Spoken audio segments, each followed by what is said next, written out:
ഇതൊരു അടിപൊളി ട്രെൻഡിങ് ആയിട്ടായിരുന്നു കേട്ടോ. അടിപൊളി ടേസ്റ്റ് ആയിരുന്നു കേട്ടോ. ഇഫ ചിക്കൻ ആയിരുന്നു ഇന്നത്തെ റെസിപ്പി.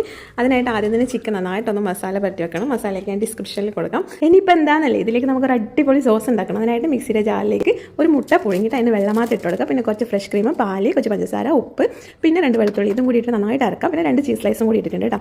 വേണമെന്നുണ്ടെങ്കിൽ ഇതിലേക്ക് 2 ടേബിൾ സ്പൂൺ സൺഫ്ലവർ ഓയിലും കൂടി വെച്ചിട്ട് നന്നായിട്ടൊരു അരച്ചെടുക്കുമ്പോൾ കുറച്ചും കൂടി തിക്കായിരിക്കും. എണ്ണ വേണ്ടാന്നുണ്ടെങ്കിൽ നിങ്ങൾക്ക് ഒഴിവാക്കാം കേട്ടോ. ദോശക്കല്ല അടുപ്പത്ത് വെച്ചിട്ട് ചെറിയ തീയിൽ വെച്ചിട്ട് നമ്മൾ മാരിനേറ്റ് ചെയ്ത് ചിക്കൻ ഉണ്ടല്ലോ, അത് ഇതിലേക്ക് വെച്ച് കൊടുക്കാം. ചെറിയ തീയിൽ അടച്ച് വെച്ചിട്ട് വേവിച്ചിട്ട് നമ്മളൊന്ന് തീ കൂട്ടി വെച്ചിട്ട് പിന്നെ ഒന്ന് ഫ്രൈ ചെയ്തെടുത്താൽ മതി. ഒരു 10-25 മിനിറ്റ് കൊണ്ട് നമ്മൾ ചിക്കൻ നന്നായിട്ട് വെന്തിട്ടും. എപ്പോഴും നല്ലത് വലിയ പീസാക്കുന്ന പോലെ ചെറിയ പീസാക്കിയിട്ട് നമ്മളിങ്ങനെ ഗ്രില്ല് ചെയ്തെടുക്കുന്നതാണ് കേട്ടോ ഏറ്റവും നല്ലത്. റെഡിയാക്കി വെച്ചിട്ടുള്ള സോസ് ഒഴിച്ചോളൂ. അടച്ച് വെച്ചിട്ട് ഒരു 1, 2, 3 മിനിറ്റ് നന്നായിട്ടൊന്ന് കുക്ക് ചെയ്യുക. അതിനുശേഷം ചൂടോടുകൂടി തന്നെ നമ്മൾ പ്ലേറ്റിലേക്ക് മാറ്റണേ. പിന്നെ അല്ലെങ്കിൽ അതൊരു തിക്കായിപ്പോൾ അപ്പോൾ പറയാണ്ടിരിക്കാൻ പറ്റില്ല. സൂപ്പർ ടേസ്റ്റാണ്, അടിപൊളി ടേസ്റ്റാണ്. അധികം എഫേർട്ടൊന്നുമില്ല, നമുക്ക് പെട്ടെന്ന് ഉണ്ടാക്കിയെടുക്കാൻ പറ്റുന്ന ഒരു അടിപൊളി നമ്മൾ കടയിൽ നിന്നൊക്കെ കഴിക്കുന്ന പോലത്തെ ഒരു സംഭവം.